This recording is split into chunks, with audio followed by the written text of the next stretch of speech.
आप सबका NCERT series के क्वेश्चन सेट में क्वेश्चन नंबर 15 पे डिस्कस कर रहे हैं। 1.15 मीन्स इलेक्ट्रोस्टैटिक का चैप्टर फर्स्ट का क्वेश्चन है। तो क्वेश्चन सामने है, consider a uniform electric field, vector E की वैल्यू दे रखा है और पूछ रहा है आपसे what is the flux through this field, okay, and square दे रखा 10 centimetre, side of whose plane is parallel to the Y Z plane. देखो वाई जेड प्लेन है तो भाई मेरा अगर आप इमेजिन कीजिए, ये ध्यान से देखिए, तो ये सपोज x है, ये सपोज y है और ये सपोज क्या है z है, ठीक है ना। तो वाई जेड प्लेन का मतलब है कि y और z, ये y हो गया आपका, you can see this is y, और ये आपके सामने जो स्क्रीन पर है z।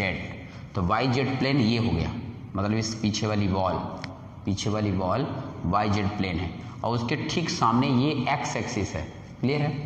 तो इलेक्ट्रिक फील्ड आपका सीधा सीधा दे रखा है, E की वैल्यू 3 × 10⁻³ न्यूटन पर कूलम। तो चूंकि ये मैंने I कैप इसलिए लिखा कि अलोंग द x एक्सिस है, कैप I रिप्रेजेंट करता है x एक्सिस को। और आप लोगों को मालूम है कि जब हम पीछे पढ़ाए हैं फ्लक्स में, तो ध्यान दीजिए फ्लक्स में जो एरिया होती है, एरिया वो हमेशा इस सरफेस के परपेंडिकुलर होती है। जैसे मैंने ये सरफेस कहा ना, सरफेस, ये एरिया इज वेक्टर क्वांटिटी, तो उसका मतलब एरिया की जो डायरेक्शन है just perpendicular to this surface, ठीक है। तो हम एंगल हमेशा जो होता है इलेक्ट्रिक फील्ड का और एरिया के साथ लेते हैं। ध्यान देना वाला, अक्सर बच्चे क्या हो जाता है कंफ्यूज, जैसे कि एरिया और इलेक्ट्रिक फील्ड, एरिया वेक्टर और इलेक्ट्रिक फील्ड के बीच का एंगल कंसीडर किया जाता है। मेरी बात समझ में?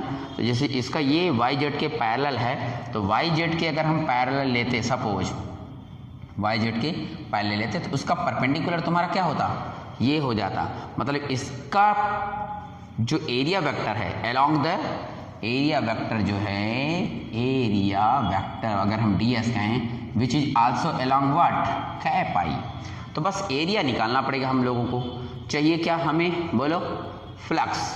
तो ठीक है, ये कॉन्सेप्ट था। तो एरिया इज इक्वल टू होता है लेंथ इंटू ब्रीथ, लेकिन ये स्क्वायर है इसलिए इसकी एक ही साइड का स्क्वायर होगा। क्योंकि 10 सेंटीमीटर है तो 10 × 10 सेंटीमीटर है, तो ये सेंटीमीटर में है तो इसको मीटर बदल दीजिए तो 1/10 हो जाएगा। इधर से 1/10 इधर से, समझ रहे हो, 10/100, ये भी 10/100।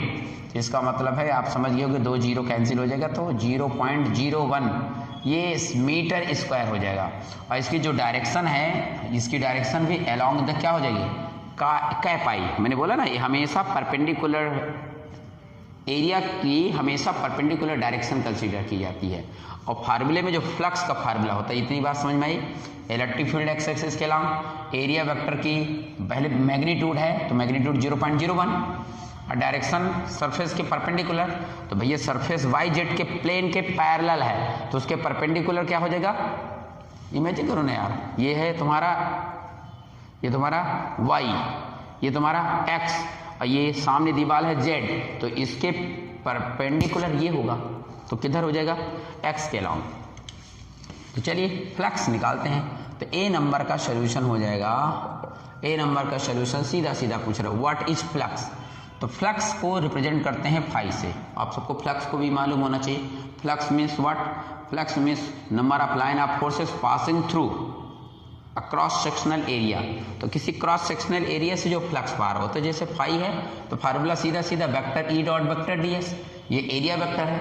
अच्छा, एरिया वेक्टर के लिए एक चीज़ और आपको बता दें भाई, मेरे I dot I cap, I dot cap I1 होता है, राइट है, इसलिए आपको ये याद रखना है।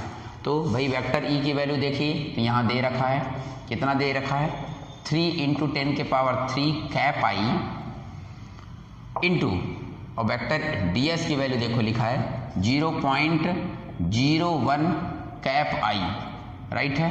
तो ये दोनों का आई डॉट आई उधर से देखिए 1 आ गया, इसका मल्टीप्लाई इससे कर दीजिए 3 × 10⁻³, इसका मतलब 10 के पावर में -2, तो ये कैंसिल हो जाएगा तो सिर्फ 30 आएगा। कितना आ रहा है बोलो, 30। तो आई थिंक आप लोगों को समझ में आ गया। अब इलेक्ट्रिक फील्ड की यूनिट भी आपको मालूम होना चाहिए। तो इलेक्ट्रिक फील्ड की यूनिट होती है न्यूटन पर कूलम और एरिया की होती है मीटर स्क्वायर, तो इसकी यूनिट हो जाएगी न्यूटन मीटर स्क्वायर पर कूलम। तो ये फ्लक्स हो गया, इसका छोटा सा, ये बहुत छोटा सा क्वेश्चन था, इसका आंसर है। अब क्वेश्चन नंबर सेकेंड है what is the flux through the same square. ठीक है, मतलब एरिया यही है। If the normal to its plane makes an angle 60 degree with x axis. अरे भाई सिंपल सी बात है। अब देखो ये भी खुद बोल रहे हैं नॉर्मल मतलब परपेंडिकुलर, तो मतलब परपेंडिकुलर के साथ कितना एंगल बना रहा है बोलो 60 डिग्री। तो इस वाले का आंसर समझ गए होंगे। अब हम इसी में बी ऑप्शन समझाते हैं। बी नंबर में तो ये कह रहे हैं एरिया वेक्टर जो है देखो नॉर्मल से 60 डिग्री है, तो ये नॉर्मल अगर ये लेते हैं अलोंग द एक्स एक्सिस तो इसका मतलब है इसकी एरिया जो है ये हो गया ds vector ds which makes angle what 60 degree, मतलब कैप आई से 60 डिग्री हो गया। तो देखो बेटा आप लोगों को वेक्टर रिजोल्यूशन पढ़ा रखा है मैंने। वेक्टर रिजोल्यूशन बहुत सिंपल सा होता है। अगर जो आई के साथ वाला होता है कॉस थीटा कहलाता है, तो अगर ये ds है तो ds कॉस थीटा हो जाएगा। ठीक है, और अगर ये नहीं आता आपको ds कॉस थीटा तो सीधा सीधा फ्लक्स का फार्मूला लगा दीजिए। जैसे फ्लक्स का फार्मूला है phi equal to vector E dot vector ds। अब चूंकि ये वेक्टर रिजोल्यूशन नहीं किया आपने तो इसको डॉट प्रोडक्ट खोलना पड़ेगा, तो ई ds कॉस थीटा।